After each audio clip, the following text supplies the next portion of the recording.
epífitas, as bromélias. A bromélia, ela fica... 50 questões de biologia para estudar para o Enem. Vamos lá. Questões 1. Corredores ecológicos eles visam mitigar os efeitos da fragmentação dos ecossistemas, promovendo a ligação entre diferentes áreas com o objetivo de proporcionar o deslocamento de animais. A dispersão de sementes e o aumento da cobertura vegetal são instituídos com a base de informações como estudos sobre deslocamento de espécies, sua área de vida, área necessária para o suprimento de suas necessidades vitais, reprodutivas e a distribuição de suas populações. Nessa estratégia, a recuperação da biodiversidade é efetiva porque, vamos lá, qual das alternativas? Propicia o fluxo gênico, intensifica o manejo das espécies, acho que não.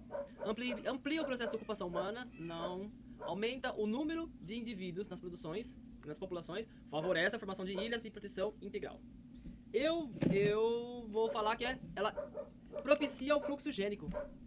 Resposta correta, alternativa A. O fluxo gênico ele corresponde ao aumento da diversidade sob o ponto de vista genético. Dessa forma, os corredores ecológicos eles vão permitir o deslocamento dos animais e a dispersão de semente. Isso resulta no aumento da cobertura vegetal, que por sua vez faz com que os seres vivos eles possam se intercruzar. As demais alternativas estão erradas por quê? Bom, não poderia ser a B por causa que o manejo de espécies tem como características controlar os possíveis danos e consequências negativas que são causadas para a sociedade e até mesmo para o nicho ecológico. Não pode ser a C porque o processo de ocupação humana não está relacionado aos corredores ecológicos, muito menos a D porque a estratégia apresentada no enunciado não faz relação, não tem nada a ver com o aumento do número de indivíduos. E não pode ser a E porque os corredores ecológicos não favorecem a formação de ilhas e proteção integral. Então ela propicia o fluxo gênico. 2. Caiu no Enem. Insetos podem apresentar 3 tipos de desenvolvimento. Embriologia já, hein? Um deles é o holometabolia, desenvolvimento completo. Holo. Ele é formado pelas fases de ovo, larva, pupa e adulto, sexualmente maduro, que vão ocupar diversos habitats. Os insetos com holometabolia pertencem às ordens mais numerosas, em termos de espécies conhecidas. Esse tipo de desenvolvimento está relacionado a um maior número de espécies em razão da, vamos lá, proteção da fase da pupa, favorecendo a sobrevivência. Esse tipo, qual o maior número de espécies em razão, por quê, né? Produção de muitos ovos, larvas e pupas, aumentando o número de adultos? Não sei. Exploração de diferentes nichos, evitando a competição? Não. Ingestão de alimentos em toda a fase da vida? Não. Utilização do mesmo alimento em todas as fases? Também não. Eu acho que, esse tipo de desenvolvimento está relacionado a um maior número de espécies em razão... Eu estou em dúvida da A e da B. Vamos ver. Produção de muitos ovos. Eles produzem muitos ovos, aumentando o número de adultos. Eu vou de alternativa B. E é a C! Nossa, errei, velho. Exploração de diferentes nichos, evitando a competição entre as fases da vida. Cada fase do desenvolvimento apresenta um habitat e um nicho diferente, que impede a competição entre as espécies, ou seja, a competição intraespecífica. Dessa forma, é aumentada a efetividade do animal dentro do seu ambiente, bem como a sua adaptação ao meio. As demais alternativas destacam etapas do desenvolvimento que existem, porém não se relacionam com o aumento do número de espécies e nem com a justificativa apresentada. Número 3. A polinização viabiliza o transporte do grão de pólen de uma planta até o estigma de outra. Pode ser feita biótica ou abiótica. Nos processos abióticos, as plantas elas vão depender de fatores como o vento e a água. A estratégia evolutiva que vai resultar na polinização mais eficiente quando se depende do vento é a estratégia evolutiva que resulta na polinização mais eficiente. Aqui dá mais certo, né? Quando se depende do vento. O cálice é menor, né? Diminuição do cálice. O alongamento do ovário. A disponibilização do néctar. O néctar tem que estar disponível. A intensificação da cor das pétalas. Não, tem nada a ver. O aumento do número dos estames. Olha, deixa eu ver aqui que eu lembro de botânica. Que resulta em polinização mais eficiente. Não é diminuição do cálice. Alternativa, eu acho, alongamento do ovário. Não. O néctar tem que estar disponível. Não. A cor das pétalas não tem nada a ver. Ou a A ou a E. Eu vou de alternativa A. O cálice tem a diminuição do cálice. Não acredito, velho. Errei de novo. Aumento do número de estames. A polinização pelo vento vai acontecer somente diante da presença de uma grande quantidade de pólen. Caso contrário, considera-se que o vento não faz polinização direcional. E o número de estames é o que vai determinar a quantidade de pólen. Tá. Então os estames vão determinar a quantidade de pólen. Vamos lá, número 4. O deserto ele é um bioma que se localiza em regiões de pouca umidade. A fauna ela é predominantemente composta por animais roedores, aves, répteis, artrópodes. Uma adaptação associada a esse bioma presente nos seres vivos dos grupos citados é a existência de inúmeras glândulas sudorípadas na epiderme. Não, artrópodes não tem glândulas. Artrópodes eles não soam, né? Eliminação de excretas nitrogenados de forma concentrada. Não. Desenvolvimento do embrião do interior do ovo com casca. Não capacidade de controlar a temperatura do corpo. Eles conseguem controlar? Ó, uma adaptação associada a esse bioma, que é o deserto, presente nos seres vivos dos grupos citados. Ó, o roedor, ave, répteis e artrópodes. A respiração realiza por pulmões foliáceos. Nem todos têm pulmões, os artrópodes não têm. Então não é, descarta. Ó, eu tô em dúvida na D. Existem numerosas glândulas. Não, descarto A, descarto B. O embrião se desenvolve dentro do ovo. Os roedores não ficam dentro do ovo. Então é a alternativa D. É a capacidade de controlar a sua temperatura do corpo. Ah, ô louco, errei de novo. Eliminação de excretas nitrogenados de forma concentrada. O suor e a transpiração são uma característica dos mamíferos e o enunciado são citados. Roedores, aves, répteis e artrópodes. Os roedores, particularmente, não nascem de ovos. Eliminando mais uma alternativa. Os pulmões foliáceos possuem estruturas simples e não são encontrados nos animais citados. No enunciado, assim destacamos a eliminação de excretas nitrogenadas. Destacamos, né, a eliminação de excretas nitrogenadas de forma concentrada é uma estratégia dos indivíduos citados. Vamos lá, número 5. A utilização de extratos de origem natural tem recebido a atenção de pesquisadores em todo o mundo, principalmente nos países em desenvolvimento, que são atualmente acometidos por doenças infecciosas e parasitárias. Um bom exemplo dessa utilização são os produtos de origem botânica, combatem os insetos. O uso desses produtos pode auxiliar no controle do quê? Um bom exemplo dessa utilização são os produtos de origem botânica, combatem inseto. Controle do quê? Esquistossomose, leptospirose, que é doença do rato, né? Leishmaniose, hanseníase e AIDS. E agora... Peraí. Combate de inseto. Leptospirose não, leishmaniose não. Esquistossomose, alternativa A. Ah, ô louco, para, mano, tô errando. Leishmaniose. A leishmaniose é uma doença causada por um protozoário sendo transmitida através da picada de um inseto vetor, que é o mosquito palha, né? Sei lá. Existe medicação para prevenir a doença somente os seres humanos. As demais alternativas estão erradas porque a esquistossomose é uma doença infecciosa parasitária, porém a sua prevenção é de controle, deve ser feita com ações de saneamento básico. A leptospirose é uma doença bacteriana grave e sua prevenção é feita principalmente relacionada ao saneamento básico e à higiene. Hanseníase é uma doença crônica causada por uma bactéria e sua prevenção é feita a partir do tratamento específico e higiene. E a AIDS é uma doença causada pelo vírus HIV e o combate e disseminação é feita através das campanhas de saúde. Então, leishmaniose, por causa do mosquito. 6. Para serem absorvidos pelas células do intestino humano, os lipídios que são ingeridos precisam ser primeiramente emulsificados. Nessa etapa da digestão, torna-se necessária a ação dos ácidos biliares, visto que os lipídios apresentam uma natureza apolar e são insolúveis em água. Esses ácidos atuam no processo de modo A. Eles vão atuar no processo do quê? Hidrolisar os lipídios. Ácidos biliares. Bom, eu sei que o fígado ajuda com uma coisa lá da gordura, né? Eles vão agir como detergentes, tornam-se os lipídios anfifílicos, promover a secreção das lipases e estimular o trânsito intestinal dos lipídios. Torna-se os lipídios anfifílicos. Que é anfifílicos? Como que tem aquela dupla função. Alternativa C. Alternativa B, eles vão agir como detergentes. Os ácidos biliares, eles têm como função de separar e facilitar a digestão. Eles atuam como detergente nas gorduras, que é os lipídios. 7.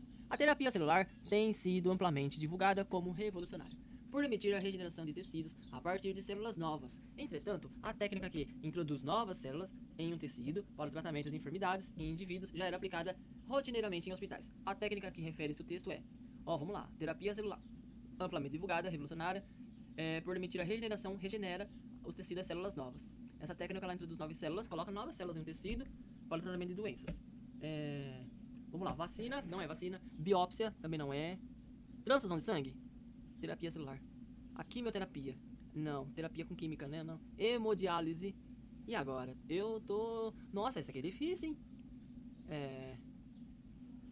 Transfusão de sangue, terapia celular, tem sido amplamente divulgada, regeneração. As células regeneram para o tratamento de doenças. Não é biópsia. Hemodiálise.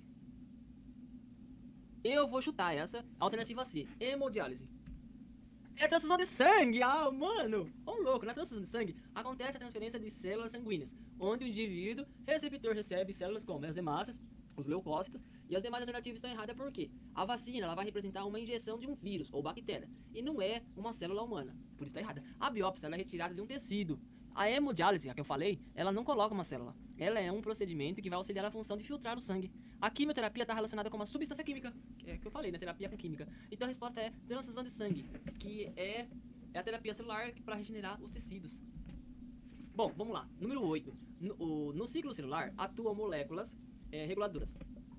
Dentre elas, a proteína P53 ela é ativada em resposta às mutações no DNA. evitando a progressão do ciclo até que os danos sejam reparados, ou induzindo a célula à autodestruição. A ausência dessa proteína poderá favorecer. Então vamos lá. A proteína P53 é uma mutação no DNA, evita a progressão do ciclo, o ciclo não vai adiante, até que os danos sejam reparados, ou diminuindo a autodestruição. A falta dessa proteína reduz a produção de DNA, acelerando o ciclo celular. Pode ser. Saída imediata do ciclo celular, não. Antecipando a proteção do DNA, não. Ativação de outras proteínas, não. Manutenção da estabilidade genética, favorecendo a proliferação celular exagerada, resultado da formação de um tumor. Ó, então sem a proteína 53, é a alternativa E. Proliferação celular exagerada, o que pode resultar na formação de um tumor. E essa é a certeia. Por quê? Ó, a proteína citada no enunciado, P53, quando ausente, ela causa um descontrole do ciclo celular. Ou seja, a célula ela não para de se dividir, proporcionando assim um acúmulo de células. Dessa maneira, vai formar-se um tumor maligno. 9. Um estudante, ele relatou que o mapeamento do DNA da cevada foi quase todo concluído e seu código genético desvendado. Chamou a atenção para o número de genes que compõe esse código genético, e que a semente da cevada, apesar de pequena, possui um genoma mais complexo que o humano, sendo boa parte desse código que é formada de sequências repetidas. Nesse contexto, o conceito do código genético está abordado de forma equivocada. Cientificamente, esse conceito ele é definido como... o conceito do código genético está abordado de forma errada. Esse conceito é definido como o quê? Deixa eu ver. A semente, apesar de pequena, possui um genoma... Vamos ver. Trincas dos nucleotídeos... Não. Localização de todos os genes encontrados em um genoma. Codificação de sequências repetidas presentes em um genoma. Conjunto de todas as sequências de pares e bases... chamou atenção para o número de genes que compõem o código genético. Codificação de sequências repetidas presentes em um genoma. Alternativa C. Tô chutando, hein? É a A.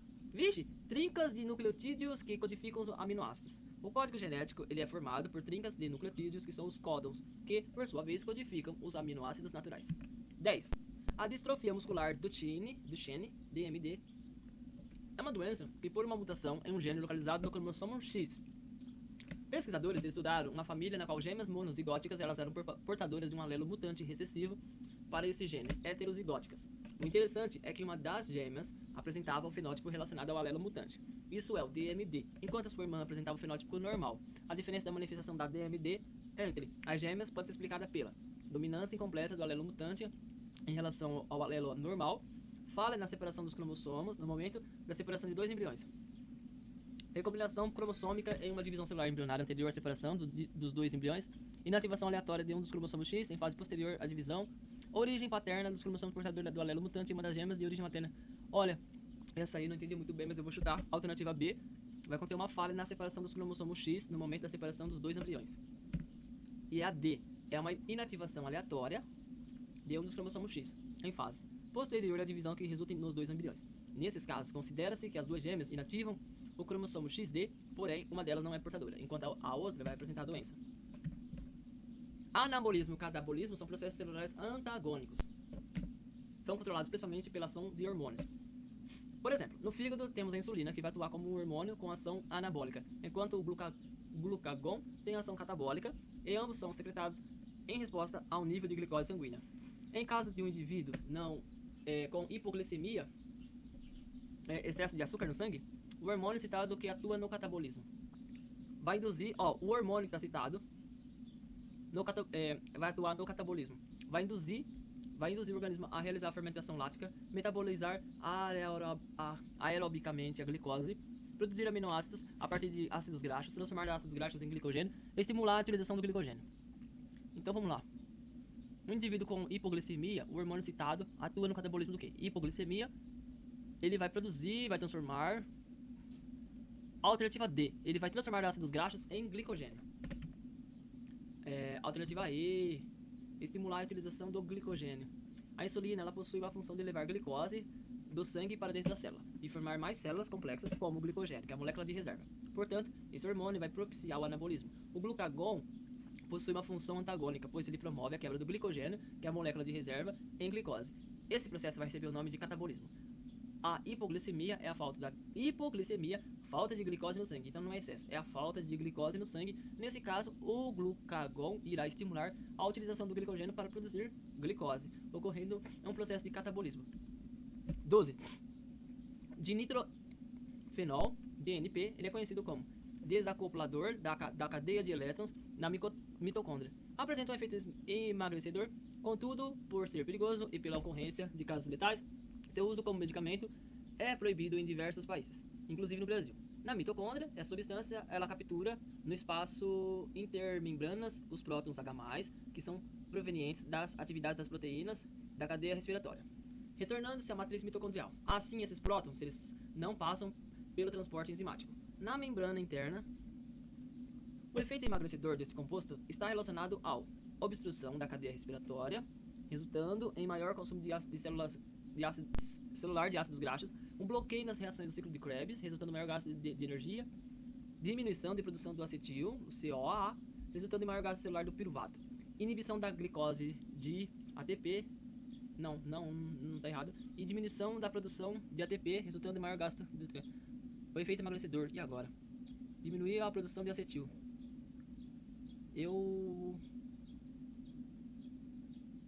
Consumo de célula. Ai. Diminuição na produção de acetil. Alternativa C. Diminuição de produção do acetil, resultando em maior gasto celular do piruvato.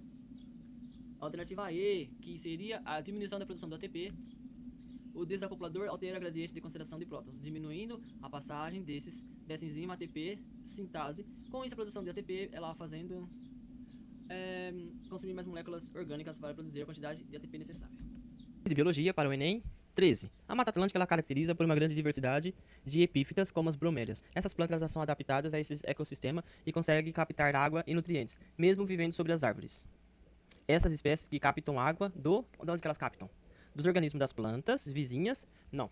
Solo através das suas longas raízes? Pode ser. Chuvas acumuladas entre as suas folhas? A seiva bruta das plantas hospedeiras, comunidade que vive no seu interior. Essas plantas adaptadas às epífitas, as bromélias. A bromélia ela é uma planta parasita, né? Que fica grudada na outra. Então, ó, eu tô em dúvida. Seiva bruta das plantas hospedeiras. Alternativa D, deridado. Organismo de plantas vizinhas? Não. Letra D, seiva bruta das plantas hospedeiras. Letra C, como assim? Chuva acumulada entre as... Nossa, agora que eu entendi. As bromélias, pelo que eu entendi, ó, é a chuva acumulada entre as suas folhas. Elas pegam a água que fica nelas mesmas. E eu achei que ela era um parasita. Letra C. Uma planta epífita, ela não causa nenhum tipo de prejuízo à planta que está relacionando. Ou seja, não pega nenhum tipo de recurso da árvore de que se hospeda. Ou seja, ela só fica lá. Ela só se enrola lá, né? Essa estratégia está relacionada à busca por luz solar, que a planta vai utilizar a água da chuva que vai ficar acumulada entre as suas folhas. 14. Também caiu no Enem. Pesquisadores conseguiram estimular a absorção da energia da luz, né, a luminosa, em plantas graças ao uso de nanotubos de carbono. Por esse motivo, né, os nanotubos de carbono que eles se inseriram dentro dos cloroplastos,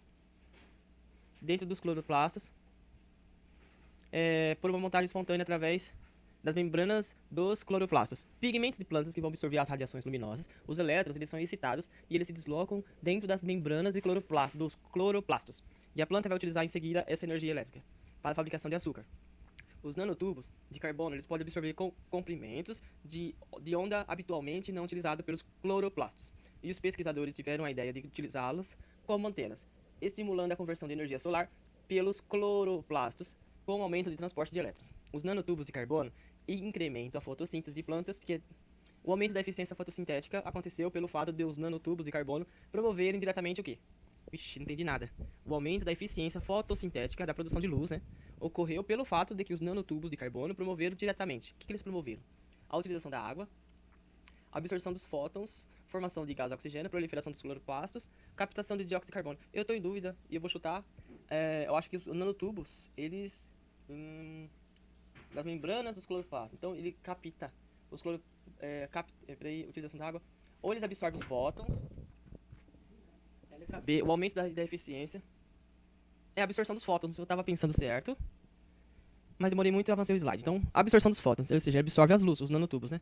O aumento da eficiência fotossintética, ela é determinada pela quantidade de energia luminosa absorvida pela planta durante a fase fotoquímica da fotossíntese. A absorção da energia luminosa se dá através dos pigmentos conhecidos como clorofila A ou B. Vão absorver comprimentos de ondas específicos. Os nanotubos, eles aumentam a capacidade de planta absorver luz, pois consegue absorver diferentes comprimentos de ondas, consequentemente o aumento da absorção de fótons.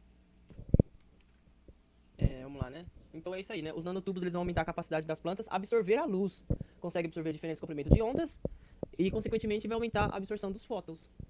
15. A polinização, ela viabiliza o transporte do grão de pólen de uma planta até o estigma de outra. Pode ser feita biótica ou abiótica.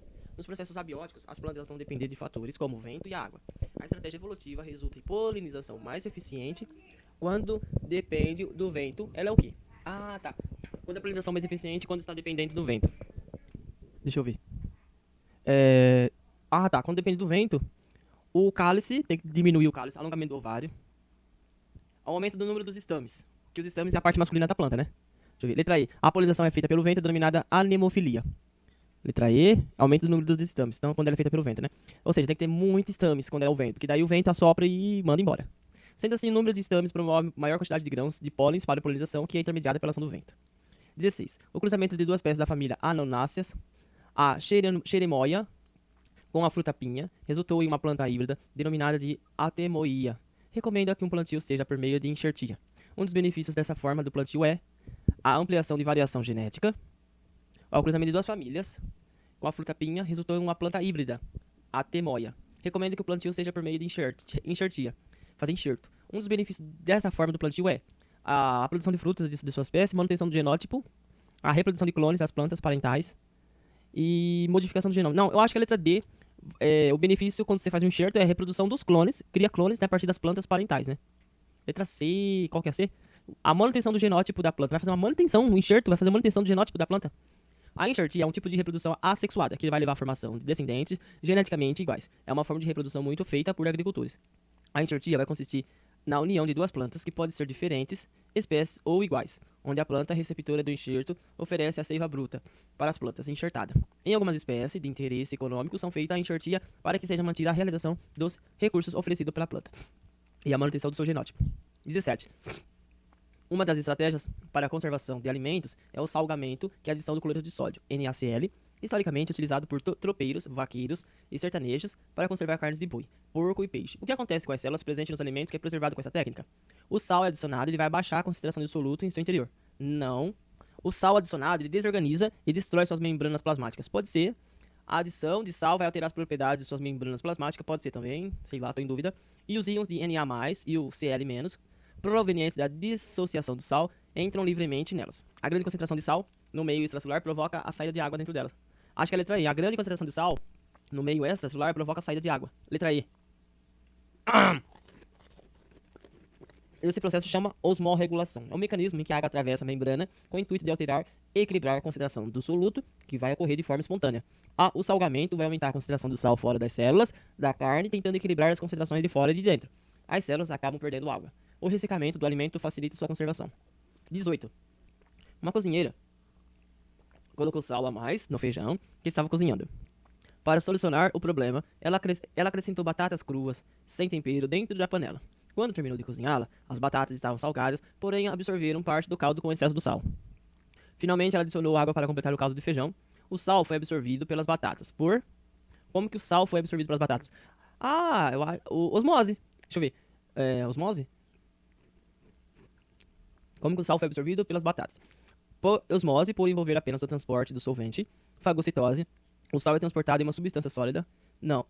Exocitose. Uma vez que o sal foi transportado da água para a batata. Pinocitose, porque o sal estava diluído na água quando foi transportado. Difusão, porque o transporte ocorreu de forma gradiente de concentração. Bom, estavam salgadas, né? Porém, absorvendo a letra A, osmose, por envolver apenas o transporte do solvente. Letra E, difusão, porque o transporte ocorreu a favor da gradiente de concentração. O sal foi transportado pelas membranas das células da batata por meio da difusão. Um transporte passivo a favor do gradiente da concentração. Nesse caso, o caldo estava com muito sal, então é hipertônico. Muito sal, hipertônico. Já as células das batatas estavam com pouco sal. Baixo, hipotônico. Por isso, aconteceu a absorção por parte das células. 19. A classificação biológica proposta por Whittaker, em 69, né, permite distinguir 5 grandes linhas evolutivas, utilizando como critérios de classificação a organização da célula e o modo de nutrição. O Oese e seus colaboradores, com base na comparação das sequências que codificam o RNA ribossômico dos seres vivos, estabeleceram relações ancestralidade entre os grupos e concluíram que os procariontes do reino Monera não eram um grupo coeso do ponto de vista evolutivo. A diferença básica nas classificações citadas é a mais recente e se baseia fundamentalmente em o quê? Tipos de células. A diferença básica, né, que é o protista, fungo, planta, animalia e deixa eu ver. Da classificação citada, é a que é a mais recente se baseia no quê? Tipos de células, aspectos ecológicos, relações filogenéticas, Propriedades fisiológicas, características morfológicas. E agora? Não, tipos de células não é porque tem só dois tipos, né? Peraí. Um é pluricelulares, o outro é unicelulares. Relações filogenéticas, porque elas não têm relação. Aspecto ecológico, não. Eu acho que a deu aí. Propriedades fisiológicas, acho que é características morfológicas. Letra I. Letra C, cara. Relações filogenéticas. O texto trouxe dois tipos de classificação de seres vivos. A primeira refere-se à classificação em 5 reinos. São formados de acordo com a organização da célula. Se o organismo ele é eucarionte ou procarionte, unicelular, multicelular e ainda por sua nutrição, e se ele é heterotrofo ou autotrófo. A segunda classificação mais recente ela é dividida em 3 grandes domínios: Arquea, Eubactéria ou então Eucária. E essa classificação é baseada em evidências bioquímicas que vão permitir correlacionar evolutivamente. Portanto, a segunda classificação se baseia em relações filogenéticas. E questão 20. Corredores ecológicos visam mitigar, né, fazer mito os efeitos, isso, né, mitigar, mito, sei lá, os efeitos da fragmentação dos ecossistemas, promovendo a ligação entre diferentes áreas com o objetivo de proporcionar o deslocamento de animais. A dispersão de sementes, o aumento de cobertura vegetal, eles são instituídos por base com informações como estudos sobre o deslocamento de espécies e sua área de vida, a área necessária para o suprimento das suas necessidades vitais e reprodutivas, a distribuição de suas populações. Nessa estratégia, a recuperação da biodiversidade é efetiva. Por quê? Por que a recuperação da biodiversidade é efetiva? Porque ela propicia o fluxo gênico, ela intensifica o manejo de espécies, ela amplia o processo de ocupação humana, aumenta o número de indivíduos nas populações ou favorece a formação de ilhas de proteção integral. Ó, nessa estratégia, a recuperação da biodiversidade, né? E agora? Diferentes áreas, proporção de deslocamento. Amplia o processo de ocupação humana, não. Aumenta o número de indivíduos, deslocamento, dispersão de semente, aumenta a cobertura vegetal. Propicia o fluxo gênico. O manejo de espécies, não. Aumenta o número de indivíduos nas populações. Cara, letra A, propicia o fluxo gênico. Letra A, acertei! Uma das principais preocupações dos ecólogos é a fragmentação dos ecossistemas, pois a mesma pode promover o isolamento de populações, consequentemente interromper o fluxo gênico populacional. Portanto, os corredores ecológicos demonstram ser essenciais para diminuir os impactos de fragmentação, mantendo o fluxo gênico. Beleza, até a letra 20. Vamos dar uma pausa. Questão 21. As cutias, pequenos roedores das zonas tropicais, transportam pela boca as sementes que vão cair da árvore, mas em vez de comê-las, elas enterram em outro lugar. Esse procedimento lhes permite salvar a maioria de suas sementes enterradas para que as épocas mais secas, quando não tem frutos maduros disponíveis. Cientistas descobriram que as cutias elas roubam as sementes enterradas por outra, e que esse comportamento de, vamos dizer, ladroagem, faz com que uma mesma semente possa ser enterrada dezenas de vezes. Essa ladroagem está associada à relação de sinfilia, predatismo, descarta, predatismo não tem nada a ver com predatismo, parasitismo também não tem nada a ver, competição, comensalismo e, acho que é sinfilia. Por quê? Predatismo não tem nada a ver com predatismo. Parasitismo, ninguém tá parasitando ninguém tá competindo, e comensalismo também não. Então, a alternativa A, sinfilia. Nossa, eu errei, velho. Como assim? Competição, vamos ver. As cutias estão tendo uma relação desarmônica de competição, pois estão disputando pelo mesmo recurso que é a semente. E por ser uma competição entre os animais da mesma espécie, essa relação intraespecífica. Oxe, como assim? A semente com as cutias? Beleza, então. Questão 22. E para serem absorvidas pelas células do intestino humano, os lipídios, ou seja, as gorduras ingeridas, precisam ser primeiramente emulsificados. Nessa etapa da digestão, torna-se necessária a ação de ácidos biliares, visto que os lipídios vão apresentar uma natureza apolar e elas são insolúveis na água. Esses ácidos, eles atuam no processo de modo do quê? No modo a... Esses ácidos vão atuar no processo de modo a hidrolisar os lipídios. Não é porque gordura e água não combinam, então não é hidrolisar os lipídios, tá errado. Alternativa B, agir como detergentes? Também não, porque... ácidos... E aí, velho? Detergente vai ser tipo limpar a gordura, né? Alternativa C, tornar os lipídios anfilifílicos, promover a secreção das lipases. A ação dos ácidos biliares... Estimular o trânsito do intestino não vai estimular o trânsito nenhum, vai promover a secreção de lipases. Deixa eu ver. Nessa etapa de digestão, torna-se necessária a ação dos lipídios biliares, visto que os lipídios vão apresentar uma natureza apolar. E elas são insolúveis. E agora? Os ácidos vai agir como... Olha, e agora? A alternativa A não é. E aí? Os ácidos vai agir como detergentes? Ácido. Os lipídios... Alternativa B, agir como detergentes. Ah, acertei! Os ácidos biliares são produzidos pelos pâncreas e eles são liberados pela bile. Esse caso ele é composto por surfactantes, a substância encontrada em sabão e o detergente, capaz de emulsificar a gordura ingerida pela dieta e promover a emulsificação, favorecendo o processo digestivo. Portanto, os ácidos biliares eles atuam como detergente. Ué, tava certo. 23, também questão caiu no Enem. O projeto Kidney, ele é um projeto que foi feito por cientistas que pretende desenvolver um rim biônico que vai executar a maioria das funções biológicas do órgão. O rim biônico, ele possui duas partes, que vão incorporar recentes avanços de nanotecnologia, filtração de membrana e a biologia celular. Esse projeto significa uma grande melhoria na qualidade de vida para aquelas pessoas que vão depender da hemodiálise para a sobrevivência. O dispositivo criado, ele promoverá diretamente o quê? Peraí. A filtração da membrana e a biologia celular, né? A excreção de lipídios. Se eles vão filtrar... Não, também não. Remoção da ureia. Síntese da vasopressina. A produção de vasopressina. A transformação de amônia. Fabricação de aldeano.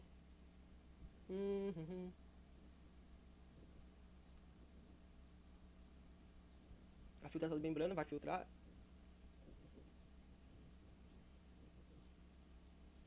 Ah, tá. Vai remover a ureia. Um rim biônico. Vai excretar os lipídios. Aí, agora. Eu acho que é a alternativa A. A remoção da ureia. Vai remover a ureia. Ah, tá, certo. O dispositivo realizará a mesma função do rim, né? Por isso que foi o rim biônico. Promovendo a remoção da ureia no organismo. 24. A distrofia muscular do TINE, DMD, é uma doença causada por uma mutação em um gene localizado em um cromossomo X. Pesquisadores estudaram uma família na qual gêmeas monozigóticas eram portadoras de um alelo mutante recessivo e para esse gene heterozigótica. O interessante é que uma das gêmeas vão apresentar o fenótipo que tem relação ao alelo mutante. Isso é, que tem a distrofia muscular do TINE, enquanto a sua irmã apresentava o fenótipo normal. A diferença da manifestação da distrofia muscular do TINE entre as gêmeas elas pode ser explicada pela dominância incompleta do alelo mutante ao alelo normal. Falha da separação dos cromossomos X no momento da separação dos dois embriões. Recombinação cromossômica em uma divisão celular embrionária anterior. Inativação aleatória de um dos cromossomos X. Origem paterna do cromossomo portador do alelo mutante em uma das gêmeas de origem materna na outra. E agora? A diferença da manifestação. Quando uma manifesta essa DMD, essa distrofia muscular, e a outra não, né? E agora? Se dá uma falha no cromossomo X, a recombinação cromossômica, inativação aleatória.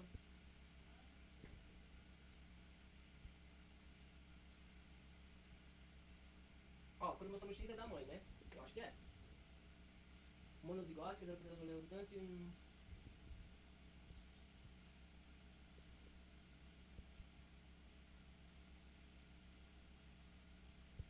Alternativa B. Dá uma falha na separação do cromossomo X no momento da separação dos dois embriões. A letra D. Vai na inativação aleatória de um dos cromossomos X na fase posterior à divisão que resulta dois embriões. Para que a dupla carga genética relacionada aos cromossomos sexuais XX, no caso as mulheres, seja compensada, um dos cromossomos eles são inativados. Um dos X eles são inativados de forma aleatória. Essa inativação vai acontecer depois da divisão que origina dois embriões. Em uma das gêmeas, os cromossomos portador do alelo recessivo foi inativado. Já na outra, o cromossomo com o alelo dominante foi inativando, permanecendo recessivo e assim expressando a doença. Então, beleza, né? 25. Um estudante ele relatou que o mapeamento do DNA da cevada foi quase todo concluído e o seu código genético desvendado. Chamou a atenção para o número de genes que compõem esses códigos genéticos. E que a semente da cevada, apesar de pequena, possui um genoma mais complexo que o humano, sendo boa parte desses códigos que é formada de sequências repetidas. Nesse contexto, o conceito do código genético está abordado de forma equivocada. Cientificamente, esse conceito ele é definido como... E agora? Peraí, deixa eu ler de novo. O conceito do código genético está abordado de forma equivocada. Trincas de nucleotídeos codificam os aminoácidos. A localização de todos os genes encontrados em um genoma, codificação de sequências repetidas presentes em um genoma, o conjunto de todos os RNAs mensageiros transcritos em um organismo, todas as sequências de pares de bases presentes em um organismo. O número de genes compõe esse código genético que a semente da cevada. É o mesmo, né? E que a semente da cevada, apesar de pequena, possui um genoma mais complexo que o humano, sendo boa parte desse código... E agora? Constituído de sequências repetidas. Eu acho que a letra C, codificação de sequências repetidas presentes em um genoma. Letra A, errei. O código genético ele é universal, ou seja, o genoma de todos os organismos são formados por repetições de bases nitrogenadas, guanina, citosina, timina e adenina. Cada conjunto de três bases nitrogenadas são chamadas de códons, que são traduzidos em aminoácidos e irão compor a cadeia polipeptídica de uma proteína. Vamos lá, 26. Com base nos experimentos de plantas, Mendel foi estabelecida 3 princípios básicos. São conhecidos como leis da uniformidade, segregação e a distribuição independente. A lei da distribuição independente refere-se ao fato de que os membros de pares diferentes de genes segregam-se independentemente um dos outros para a prole. Hoje, sabe-se que isso nem sempre é verdade. Por quê? Então, peraí.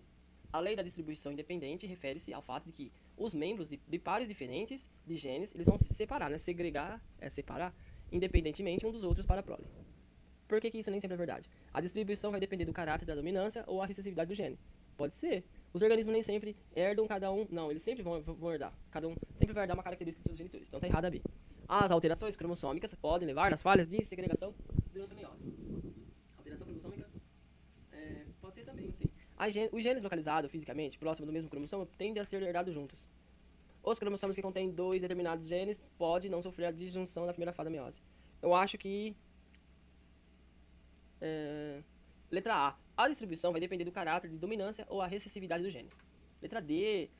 Cara, os genes localizados fisicamente próximos no mesmo cromossomo, ele tende a ser herdados juntos. Genes diferentes situados no mesmo cromossomo tendem a ser herdados juntos, já que não irão segregar de forma independente. Então, quanto mais afastado os genes, mais chances que tem de eles ficar separados. Quanto mais junto, mais chances deles permanecer junto. Eles podem separar, mas eles têm alta chance de ainda permanecer junto. 27. A poluição radioativa compreende mais de 200 nucleotídeos, sendo que o ponto de vista de impacto ambiental destaca Césio-137 e o Estrôncio-90. A maior contribuição dos radionucleotídeos antropógenos gênicos no meio marinho aconteceu durante as décadas de 50 e 60, como resultado de testes nucleares feitos na atmosfera. O estrôncio-90 pode acumular nos organismos vivos e em cadeias alimentares e, em razão da sua semelhança química, pode participar de um equilíbrio com o carbonato e trocar do cálcio em diversos processos biológicos. A contaminação dos oceanos por radionucleotídeos antropogênicos, ao entrar numa cadeia alimentar, da qual o homem faz parte, em qual tecido do organismo humano o estrôncio-90 será acumulado predominantemente? Na onde? O estrôncio. O do homem, ele faz parte de uma cadeia alimentar, né? Em qual tecido do organismo humano o estrôncio-90 será acumulado? No cartilaginoso, sanguíneo, muscular, nervoso ou no ósseo? Ponto de vista...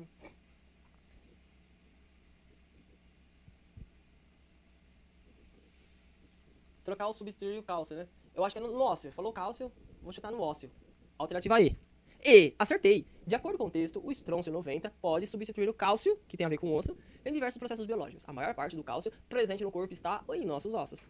Beleza, então vamos lá, 28. A eritropoetina, a EPO, é um hormônio endógeno que é secretado pelos rins, que vai influenciar a maturação dos eritrócitos, os glóbulos vermelhos. As hemácias, né? Suas formas recombinantes, que são produzidas em laboratório, têm sido usadas por alguns atletas em esportes de resistência na busca por melhores resultados. No entanto, a administração da eritropoetina recombinante no esporte foi proibida pelo Comitê Olímpico Internacional e o seu uso é considerado um doping. A eritropoetina, que é a produção e a liberação fisiológica e o uso da sua forma recombinante no esporte, uma influência que esse doping poderá exercer na melhoria da capacidade física desses atletas está relacionado ao transporte do quê? Lipídios para o aumento do gasto calórico, ATP para o aumento de produção de hormônios, oxigênio para aumentar a produção de ATP, proteínas, um aumento de massa muscular e a vitamina C para o aumento de integridade dos vasos sanguíneos. A influência desse doping.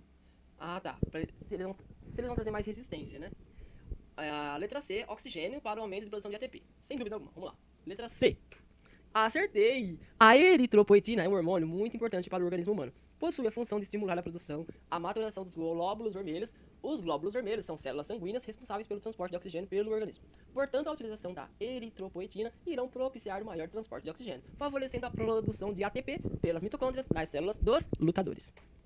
29. O fenômeno da piracema, que é aquela subida que os peixes dão no rio, é um importante mecanismo que vai influenciar a reprodução de algumas espécies de peixes, pois vai induzir o processo que vai estimular a queima de gordura e ativar os mecanismos hormonais complexos, preparando para a reprodução. Intervenções antrópicas nos ambientes aquáticos, como a construção de barragens, que vão interferir na reprodução desses animais. O impacto ambiental das barreiras hidrelétricas, essa intervenção antrópica, ou seja, do homem, né, vai prejudicar a piracema porque ela vai diminuir o quê? O percurso da migração. Então, peraí, vamos lá, vai fazer uma barragem hidrelétrica, né, que é aquele impacto ambiental da barragem elétrica. O percurso da migração, a longevidade dos indivíduos, a disponibilidade de alimentos, período de migração de espécies, o número de espécies de peixe no local. Peraí. Criar uma barragem hidrelétrica, né? Essa intervenção vai prejudicar a piracema por quê? Vai diminuir o quê? O percurso da migração. O percurso, né? Como eles vão migrar. E agora? Disponibilidade de alimentos. Os alimentos, deixa eu ver. Período de migração de espécie. Número de espécies de peixes no local. Letra E, o número de espécies de peixes no local. Porque eu acho que criando essas barragens, acho que vão matar. Os peixes vai dar uma boa diminuída, né? Letra E, vamos ver se eu tô certo. Letra A, cara. Ô, louco. A piracema é um fenômeno essencial para o sucesso reprodutivo de algumas espécies de peixes. A palavra piracema, lá vem do tupi, que significa pira, peixe, sema, subir. É o peixe subindo. Portanto, o fenômeno consiste na subida dos peixes até a cabeceira dos rios. Esse longo percurso se prepara para a reprodução. As barragens elas são de maneira física que vão dificultar o percurso. Nossa, ela é tão simples. Vai dificultar o percurso da migração, que vai impedir a produção dos hormônios necessários para a reprodução. 30. Companhias que vão fabricar jeans usam cloro para o clareamento seguido da lavagem. Algumas estão substituindo o cloro por substâncias ambiental mais segura como peróxido, que pode ser degradados por enzimas chamadas peroxidases. Pensando nisso, pesquisadores eles inseriram genes codificadores de peroxidases em leveduras que são cultivadas nas condições de clareamento e lavagem dos jeans, que selecionavam as sobreviventes para a produção dessas enzimas. Nesse caso, o uso das leveduras modificadas, elas têm como objetivo o quê? Diminuir a quantidade de resíduos tóxicos nos efluentes de lavagem? Não. Eliminar a necessidade de tratamento? Não. Acho que não, porque levedura é um fungo, né? Então, não vai eliminar, vai ter que depois limpar, eu acho, sei lá. Elevar a capacidade do clareamento dos jeans? Pode ser. Elevar a capacidade de clareamento? Pode ser. Aumenta a resistência dos jeans a peróxidos? Não, acho que não. Associar a ação bacteriana ao clareamento. Ou a letra C ou a letra D. Mas calma aí, vamos lá. Associação da bactéria, né? Bactericida ao clareamento. Ou então elevar a capacidade de clareamento dos jeans. Companhias usam cloro para o clareamento. Algumas estão trocando o cloro por substâncias mais seguras. Pensando nisso, inserir os genes codificantes de peroxidases em leveduras cultivadas. Então, e agora? Associação bactericida? Elevar a capacidade dos... Acho que é a letra E. Associar ação bactericida ao clareamento. Ou letra C, mas acho que é a letra E.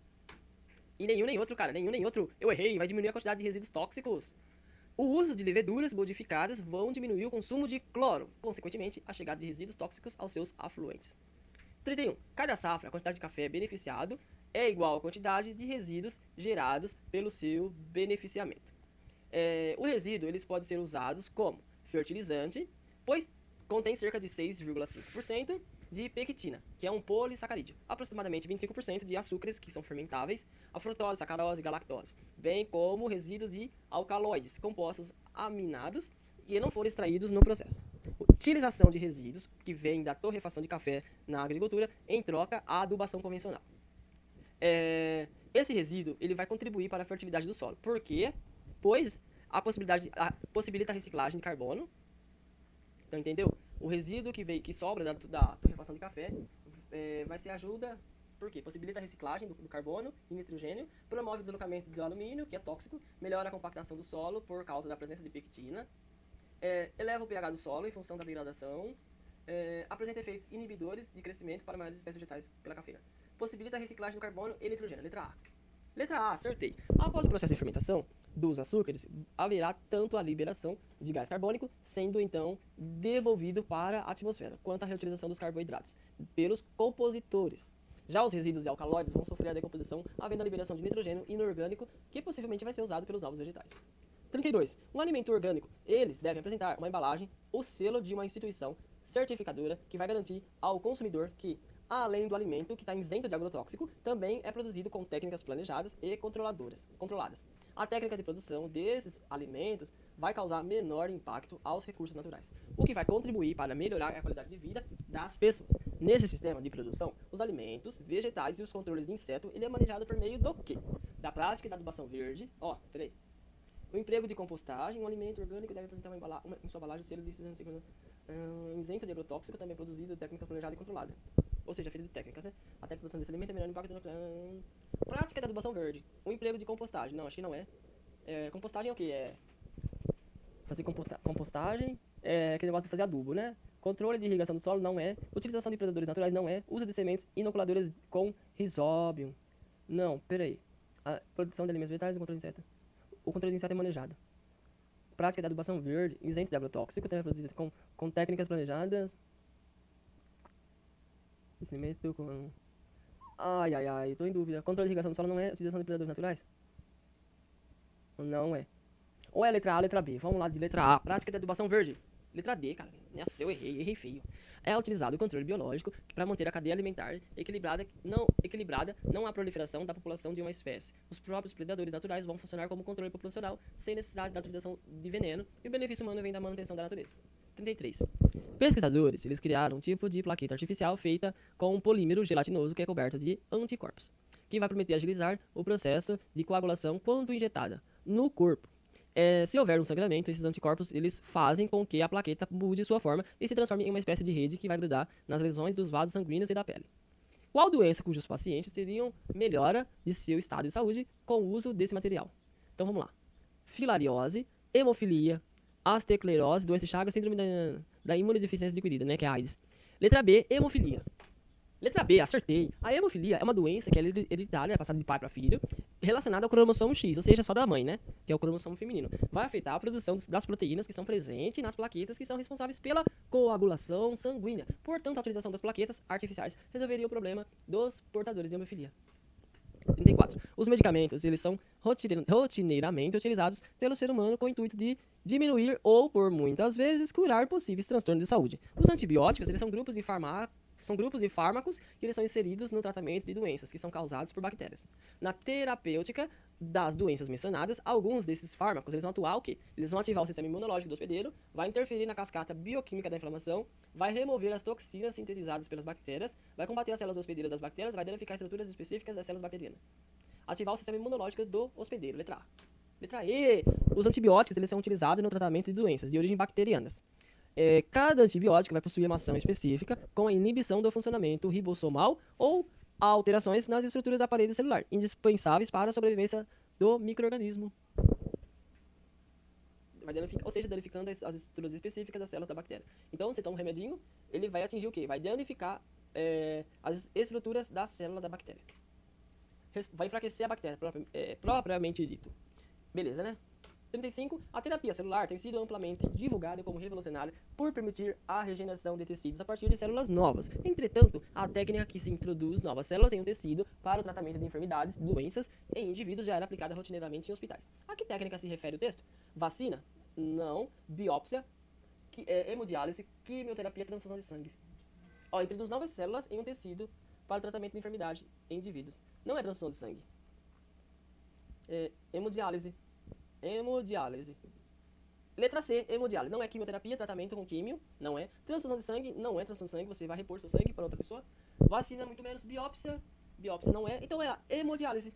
Letra... Ai, não acredito. Nossa.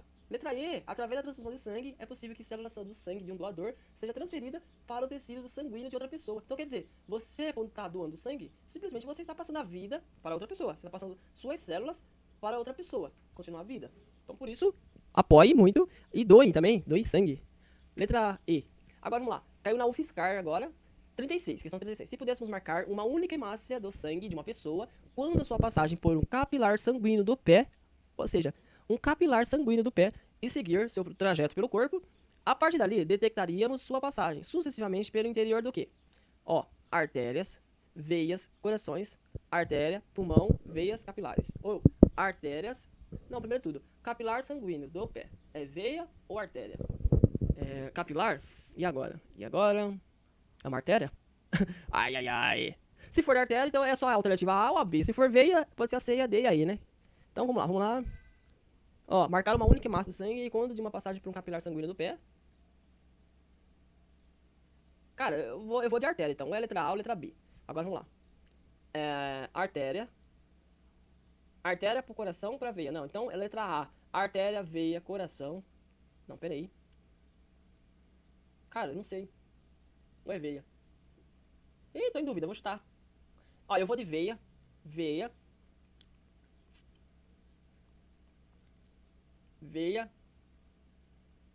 Letra D. Veia, pulmão, artéria, coração, veias, pulmão, artérias, capilares.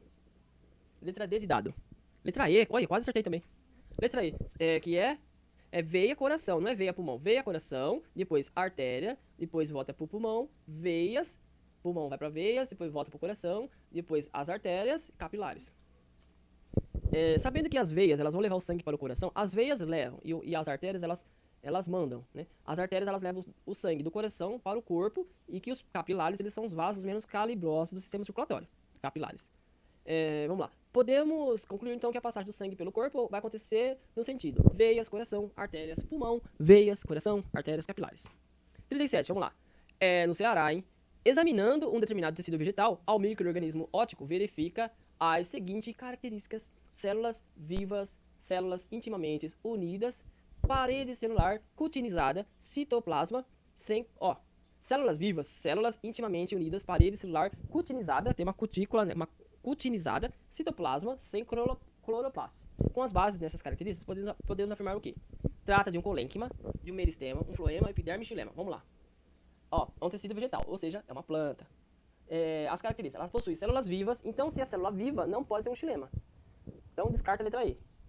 Células vivas, unidas às paredes celulares, que tem uma cutinizada, né? Então vamos lá, citoplasma sem... possui citoplasma sem cloroplastos. Então são aquelas células que dão a coloração verde, né? E agora? Floema.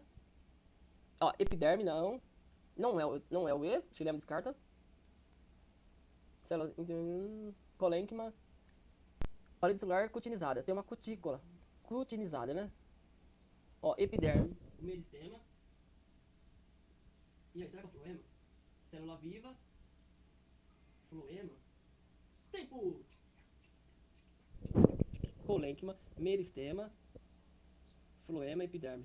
Não é epiderme. E agora? Tô em dúvida do floema. Esse floema aí tá pegando. Peraí, o floema tem cloroplasto? Floema é a célula viva, eu sei. Eu vou chutar, cara. Não é xilema, tenho certeza. Que xilema é células mortas. Epiderme acho que não tem. A epiderme. Parede celular cutinizada. Citoplasma. Sem coloração. Epiderme, letra D. Acertei, velho! Acertei! A epiderme ela é um tecido que vai revestir o corpo da planta em um crescimento primário e vai apresentar células vivas, com cutina em suas paredes celulares. E o citoplasma sem cloroplastos. Essas células elas se encontram dispostas de maneira muito próxima umas das outras, bem juntas. 38. Em março de 2001, jornais divulgaram a descoberta de um novo fóssil de um hominídeo na África, o Kenyanthropus platypus. Acredita que o Kenyanthropus platypus ele vai substituir o Australopithecus afarensis na linhagem evolutiva que deu origem cerca de 100 a 200 mil anos. O homem moderno, apesar dessa descoberta, a classificação zoológica do homem atual vai permanecer inalterada, que vai pertencer ele aos taxons Chordata, Mammalia, Hominidae, Homo e Homo sapiens, os quais se referem respectivamente a quem? Então beleza, né? Homo sapiens já sei que acho que é espécie, então vamos lá. Chordata é o quê? É a classe ou é um filo? Olha, Homo e Homo sapiens, né? A subespécie, então, é Homo sapiens. Então, vamos ali. Vamos pelo último, né? Homo sapiens, subespécie. Qual a alternativa que tem subespécie? Letra B, subespécie e subgênero. Letra B, cara, eu acho, Classe, Chordata. B, Chordata, a família, Mammalia. Ordem, Hominidae. Espécie, Homo. E a subespécie, Homo sapiens. Letra B, B de bola. Errei, não acredito, velho. Letra D. Na verdade é um filo. Chordata é filo. A classe é Mammalia. Família, Hominidae. Que eu coloquei ordem, né? A família, Hominidae. Gênero, Homo. E a espécie, Homo sapiens. Tá totalmente errado, velho. Totalmente errado. Letra D. O homem, ele faz parte do reino Animalia. O filo, Chordata. A classe, Mammalia. A ordem dele é primata. Família, Hominidae. Gênero, Homo. Espécie, Homo sapiens. Beleza, então vamos lá. 39, questões de evolução. Não sou muito chegado, não gosto muito. É comum que os livros em meio de comunicação representem a evolução do Homo sapiens a partir de uma sucessão progressiva de espécies, como a figura... Essa figura aí, né? Que é o macaquinho passando, né?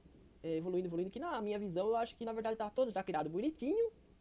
E só que assim, eles foram dando as caras, eles foram sendo descobertos em períodos diferentes, né? Mas de boa, tá bom. Vamos seguir lá. Vamos lá. Coloca-se na extrema esquerda da figura as espécies mais antigas. E os indivíduos curvados, com braços, tipo eu, os braços longos e a face simiesca, ou seja, com cara de macaco. Completa a figura adicionando, sempre à direita, as espécies mais recentes. Então, quanto mais para a direita, são espécies mais recentes. Os australopithecus quase têm totalmente eretos, né? Os neandertais finalizam-se com o homem moderno. Essa representação é o quê? Ela é adequada. A evolução do homem ela deu ao longo de uma linha contínua e progressiva. Cada uma das espécies fósseis já encontradas é um ancestral direto de espécies mais recentes das modernas. Pode ser. Adequada. Também, as espécies representadas de figura demonstram que os homens são descendentes das espécies mais antigas e menos evoluídas da família gorila e chimpanzé. Eu acho que é a letra B, mas vamos lá. Inadequada. Algumas espécies... Não é inadequada, eu nem vou ler então. É adequada. Agora vamos lá. Cada uma das espécies fósseis já encontradas é um ancestral direto. Não é direto. Então é a letra B, B de bola. As espécies, elas demonstram que os homens são descendentes das espécies mais antigas e menos evoluídas da família. Gorila e chimpanzé. Letra B, B de bola. Ah, eu não acredito, velho. Letra D, é inadequada.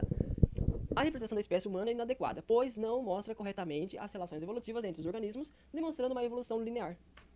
40. O termo aterosclerose foi criada por Marcandi em 1904 para descrever a esclerose, que é o endurecimento arterial, que era acompanhada de depósitos gordurosos das artérias. De todas as formas de esclerose artificial, a aterosclerose é o mais importante, posto que as placas fibroatematosas que a caracterizam sob levar à oclusão, que é o quê? É o fechamento ou entupimento. Oclusão, fechamento ou entupimento do vaso e a instalação de várias síndromes graves, como infarto do miocárdio, que é o entupimento, né, das artérias, e a má circulação no cérebro e a gangrena de membros inferiores. Sobre as artérias, os processos mencionados, o que é errado afirmar? Que a artéria coronária alimenta o músculo cardíaco e lhe fornece sangue arterial mesmo do seu lado direito. Toda artéria conduz um sangue arterial, impulsionado pela contração cardíaca e direcionado pelas válvulas cardíacas. Acho que tá certo. A perda da elasticidade das artérias, quando elas ficam mais rígidas, pode acarretar alterações na pressão mínima. Exato, tá certo. É considerado fator favorecedor da aterosclerose, que ou seja, esse endurecimento. O excesso de partícula LDL, que é aquele negócio da gordura, né, do mal lá, que transporta grande quantidade de colesterol no plasma sanguíneo. Tá certo também. Então, letra A artéria coronária alimenta o músculo e ele fornece sangue arterial mesmo do lado direito. Letra A tá errado. Letra B, mano. Letra B, que isso? Toda artéria, nem toda artéria no caso, eu acho. Toda artéria conduz sangue arterial impulsionado pela contração cardíaca e direcionado pelas válvulas cardíacas. Então, nem toda artéria, pelo jeito. Nem toda artéria vai conduzir o sangue arterial rico em oxigênio. Tem a artéria do pulmão, que ela é responsável por levar o sangue pobre em oxigênio para o pulmão. Vamos lá. 41. A essência da atual hipótese sobre a origem da vida foi formulada pelo cientista russo. Tararara, ó, a atual hipótese sobre a origem da vida foi formulada pelo cientista russo na década de 20. Que é Darwin. Origem da vida, Darwin. Em 1953, então, se é o Darwin, vamos de Oparin agora. Oparin utilizou o aparelho abaixo, obtendo, entre outras substâncias inorgânicas, carboidratos orgânicas, né? Então tá certo. A partir do metano, amônia, vapor de água, hidrogênio e descarga elétrica. Preencha as lacunas utilizando uma das... Então vamos lá. É letra B, Darwin, Oparin e carboidratos. Letra B de bola. Aí, papai, eu não acredito que letra E, velho. Da atual hipótese, então, o Oparin, Darwin foi o primeiro, o Oparin, ele reformulou a hipótese da origem da vida. Oparin. Aí, ó, o Miller, ele utilizou o aparelho, obtendo substâncias orgânicas dos aminoácidos. Então, beleza. Atualmente, considera como a teoria mais aceita para a origem da vida a teoria da evolução química proposta por Oparin e Haldane, em 53. Miller, ele fez experimentos que estavam simulando a atmosfera primitiva e ele descobriu que era possível um surgimento de aminoácidos naquelas condições. 42. A hemofilia é uma doença recessiva que tem a ver com o sexo, tá ligada com o sexo, e se caracteriza pela dificuldade de coagulação do sangue. O sangue demora, ele tem dificuldade de coagular o sangue. Em um casal em que uma mulher heterozigota, ou seja, os zigotos diferentes, para a hemofilia e o marido ele é normal. A probabilidade, então a mulher heterozigota para a hemofilia e o marido é normal. A probabilidade do nascimento de uma criança do sexo masculino e hemofílica, ela é metade. Então, peraí, vamos lá. Sexo masculino, né? Um quarto, letra C. Letra C, acertei, um quarto, mano. Por quê? A possibilidade de nascer um menino é de 50%. Ou nasce menino, ou nasce menina. Beleza? De qualquer gestação. 50%. No cruzamento entre a mulher heterozigota e um homem normal, pode-se obter o seguinte genótipo. XHzão, né? XHzinho, XHzão Y, XHzinho Y. Sendo assim, temos mais 50%. Mais 50%, né, mais meio de chance de nascer um menino hemofílico. Multiplicando as duas probabilidades, temos o quê? Um quarto. Então, meio vezes meio, como é que é? Multiplicação de fração. Os numeradores, conserva os numeradores, né? E soma os denominadores. É isso, né? 2 mais 2 são 4, então vai dar um quarto. 43. A hemofilia é uma doença hereditária relacionada, recessiva, ligada com o cromossomo sexual, presente em todos os grupos étnicos, em todas as regiões geográficas do mundo. Caracteriza por um defeito na coagulação sanguínea, o que vai manifestar através dos sangramentos espontâneos, que são de simples manchas roxas, as equimoses, até hemorragias abundantes. Com base no enunciado e nos conhecimentos sobre o tema, o que é correto afirmar? Que casamento de consanguíneos, ou seja, o mesmo tipo de sangue, vai abaixar a probabilidade de nascimento de mulheres hemofílicas. Pais saudáveis e filhos que apresentam hemofilia são heterozigotos. A hemofilia vai acontecer com a mesma frequência entre homens e mulheres. Não, tá errado. As crianças do sexo masculino vão herdar o gene da hemofilia do seu pai. Também tá errado, porque não é só para as mulheres. As mulheres hemofílicas são filhas de pai hemofílico e mãe também tá errado. Então a letra A ou a letra B. Pais saudáveis e filhos apresentam hemofilia são heterozigotos. Acho que casamento de consanguíneos diminui a probabilidade. Letra A. Letra E, mano, como assim?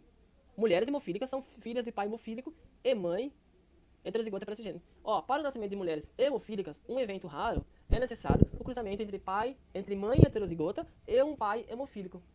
Então, para nascer mais mulheres hemofílicas, é preciso que a mãe seja heterozigota e o pai hemofílico, que é Xão, Hzinho e Xão, Hzinho e Y. Observe o heredograma de uma família que vai apresentar alguns membros da hemofilia. E com base nos dados obtidos a partir do heredograma e seu conhecimento sobre o assunto, marca a alternativa correta. Vamos lá, então. O indivíduo 1, 2. Ali, o indivíduo 1, 2. Ele não apresenta o gene da hemofilia. E agora? É normal, beleza. Descruzamento 2, 4, né? 4, é aquele normal. E o 2, 5... Pode nascer uma criança hemofílica? Os dois normais? Não, tá errado. O indivíduo 2 herdou seu gene para a hemofilia do seu pai. Não vou nem terminar de ler. A alternativa correta é o indivíduo 1, 2, ele não apresenta gene para hemofilia. Peraí, o indivíduo 1, 2, que é o 1, que começa lá, é o pai e a mãe, né? E o 2 é aquela bolinha que tá normal, então não vai apresentar. Então, a alternativa A. A alternativa B, do cruzamento 2, pode nascer uma criança hemofílica, e caso 2, 4 seja heterozigota. Observando que o indivíduo 2, ele é possível perceber que o indivíduo 1, 2 apresenta o gene, porém não é hemofílico. Com isso, vamos poder concluir que as filhas 2, 3 e 2, 4 podem ou não apresentar o gene. Caso a 2, 4 seja heterozigota, existe a possibilidade de ela ter um filho hemofílico. 45, falta 5 questões para acabar. As questões de biologia. Todos os itens que vão indicar alguma importância que está ligada à atividade de fungo, exceto. Tem a ver com fungo, exceto o quê? Pode causar doenças chamadas micoses. Todo fungo, então beleza, descarto A. Desempenha um papel fermentativo, beleza, descarto B. Produção autotrófica de substâncias orgânicas e consumos de outros seres vivos. Não sei, talvez. Alguns produzem antibióticos. Fungos, sim. Participam da formação de líquens, sim. Então, produção autotrófica. Eles não são autotróficos, eles são heterotróficos. Então, a alternativa C. Letra C, os fungos não são seres autotróficos, ou seja, não conseguem fabricar seu próprio alimento. 46. Uma das seguintes funções é comum à pele dos mamíferos e à epiderme das plantas. Guarda as seguintes funções, ele é comum à pele dos mamíferos e à epiderme das plantas. Controle de temperatura? Não. Proteção, trocas gasosas, excreção... Proteção. Como a pele nós, né, a nossa pele com as plantas. Proteção, dá proteção. Letra B. Assim como a epiderme das plantas, a pele protege contra os ataques de patógenos, além de proteger a ação de agentes químicos e físicos. Então é proteção. 47. A presença de uma epiderme queratinizada, cheia de queratina, do ponto de vista adaptativo, da adaptação, está diretamente relacionada ao quê?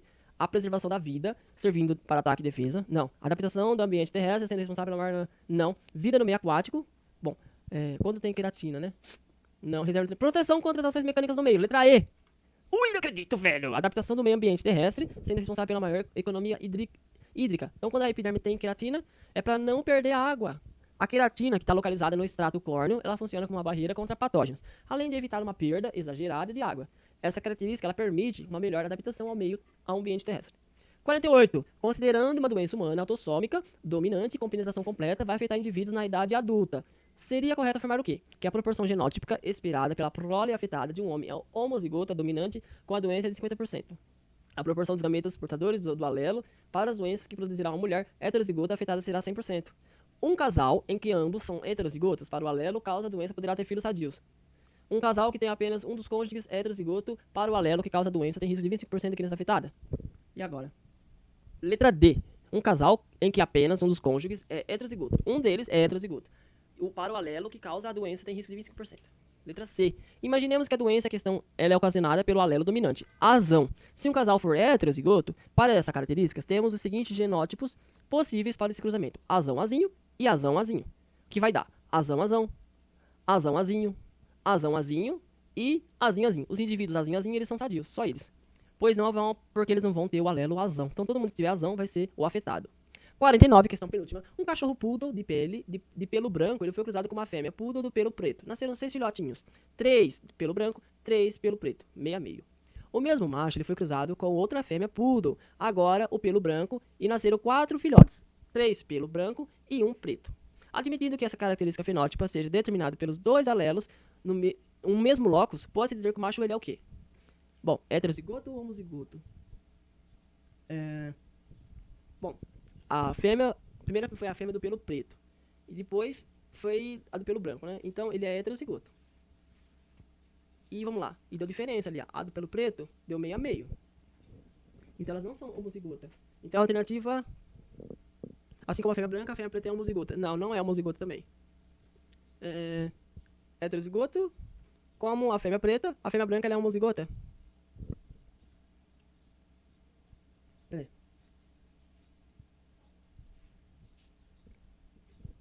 As duas são homozigota. Tá meio esquisita essa questão, hein?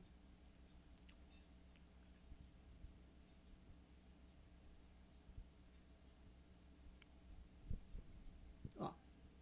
O pelo branco, um cachorro do pelo branco. O cachorro é preto, o cachorro pai, ele é pelo branco. Primeiro ele cruzou com uma poodle do pelo preto. 6 filhotes, meio a meio. Preto e branco, meio a meio. Aí depois cruzou com uma poodle do pelo branco. Aí ficou branco e branco, né? Aí quem ficou com mais foi o quê? 3 de pelo branco e 1 de pelo preto.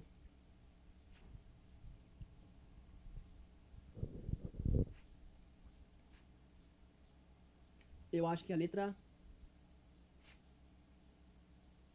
assim como a fêmea branca, ela é heterozigoto, assim como a fêmea branca. A fêmea branca também é heterozigota. A fêmea preta é homozigota. Ele é heterozigoto como a fêmea preta.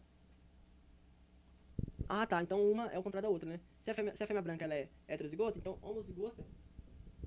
Letra A, heterozigota é o macho e as duas fêmeas são homozigota. Letra B, mano, eu errei.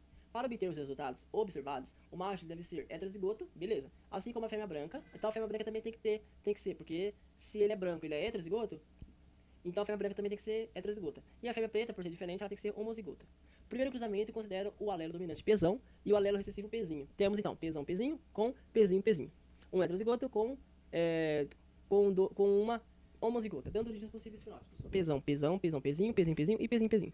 Já no segundo cruzamento temos Pzão, Pzinho e Pzão, Pzinho, dois heterozigotos, o qual vai originar o quê? Pzão, Pzão, Pzão, Pzinho, Pzão, Pzinho e Pzão e Pzinho. E a última questão é um casal em que ambos são polidátilos, ou seja, tem vários dedos, né? Eles têm um dedo a mais. Tem uma filha também polidátila e um filho normal. A probabilidade de o casal vir a ter uma filha normal é D. Então vamos lá. E agora, essa aí eu vou chutar. 1/4. Letra A. Letra C. Letra C é 1/8. O casal, por ser polidátilo e apresentar um filho normal, ele é heterozigoto. Então, heterozigoto sendo a polidatilia, portanto, uma anomalia genética causada por um alelo dominante e considerando como alelo dominante e Pzinho como alelo recessivo. Temos que o cruzamento entre Pzão, Pzinho, Pzão, Pzinho, dois heterozigotos, vai dar origem a Pzão, Pzão, Pzão, Pzinho, Pzinho, Pzinho, a 2 Pzão, Pzinho, 1 Pzinho, Pzinho e 1 Pzão, Pzão. A probabilidade de nascer um filho recessivo, né, Pzinho, Pzinho, é de 1/4. E dessa criança ser uma mulher é de meio, ou é homem ou é mulher. A probabilidade de nascer uma filha normal, então, é o quê? É 1/4 vezes 2, que vai dar quanto? Você multiplica... multiplica os numeradores e embaixo os denominadores. 1 vezes 1 dá 1. E 4 vezes 2 dá 8. Então dá 1/8. Então beleza, chegamos ao fim. E esse foi o material que eu comprei desse cara aqui. Questões de biologia para estudar. Para estudar pro Enem. Ou para o Unesp também, porque acabei... Não sei o que aconteceu, que a minha inscrição do Enem não deu certo. E beleza, então vai me ajudar para passar na Unesp e tentar fazer biologia, licenciatura. Beleza, pessoal? Vou ficando por aí então. Eu sou Edson De Luca. Muito obrigado por vocês terem me acompanhado até aqui, beleza? Um forte abraço. Fui!